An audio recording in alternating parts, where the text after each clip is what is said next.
لوگ آپ سے حکم دریافت کرتے ہیں، آپ فرما دیجیے کہ اللہ تعالیٰ تم کو کلال کے بعد میں حکم دیتا ہے۔ یہ کلال کا مطلب کیا ہے؟ دیکھو یہاں 1 نمبر فائدہ لکھا ہے، کلال یعنی جس کے نہ اولاد ہو نہ ماں باپ ہو، یعنی ایکتا ہے۔ اللہ کون ہے؟ ایک ہے، نہ اس کے ماں باپ ہے، لیکن وہ اکیلا ہے، وہ اکیلا ہے۔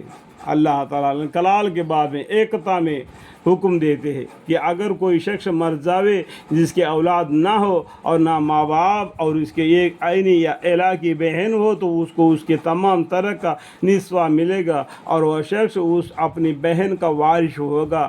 اگر وہ بہن مر جاوے اور اس کے اولاد نہ ہو اور والدین بھی نہ ہو، اور اگر بہنیں 2 ہو یا زیادہ تو ان کو اس کے کل ترک میں سے 2/3 ملیں گے، اور اگر چند وارث بھائی بہن ہو مرد اور عورت تو ایک مرد کو 2 عورت کے حصہ کے برابر۔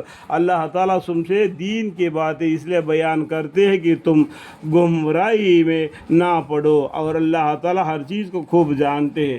دیکھو ہمارے پاس جو جائیداد ہے اس کو آپس میں بانٹ لینے کو طور طریقہ ہے، سورہ نساء میں فرما دیا ہے، لیکن آج کل ہم کیا کرتے ہیں کہ عورت بچی کو زیادہ سے زیادہ جو ڈوری لگا دیا نا آج کل، جو دین کے خلاف ہے، جو ڈوری کے چکر میں پڑھ کر کیا ہے، عورت کا حصہ کو پورا اسی شادی میں ہی ختم کر دیتے، اور اس سے ہم کو کوئی تعلق نہیں رکھتے، کیونکہ پہلا جس کی ماں باپ کا ذمہ ہے 5 جمعے نماز کے بعد نکاح کے بعد میں یہ کر لینا ہے، اور 4تھا جمعہ عورت لوگوں کے گھر میں کھانا کھانا ہے، اور 5واں جمعہ مرد کے گھر میں کھانا کھانا ہے۔ یہ کوئی رشتے ناتے، یہ کچھ بھی کوئی کتاب سے ثابت نہیں ہے۔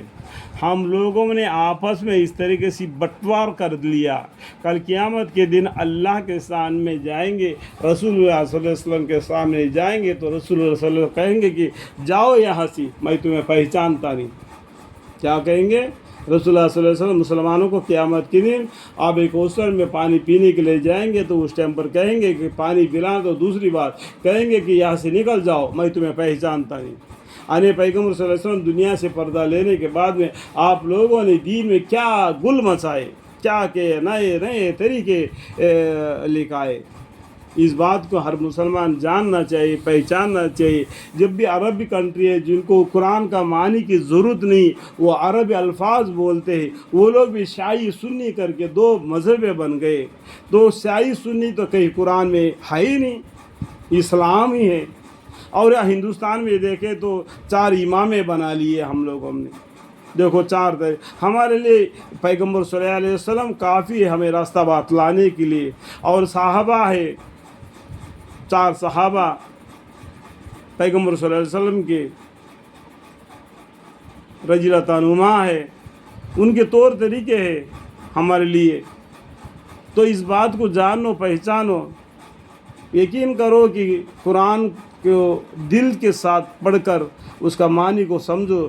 کہیں بھی شیعی سنی نہیں لکھا ہے، کہیں بھی 4 مذہبیں نہیں لکھا ہے۔ تم ایک اسلام ہو، تمہیں ایک امیر ہونا ضروری ہے، لیکن اپنے آپ ایک امیر کو بنا لو، اور جو ان کے بعد میں اور دوسرے امیر ہو جائے گا۔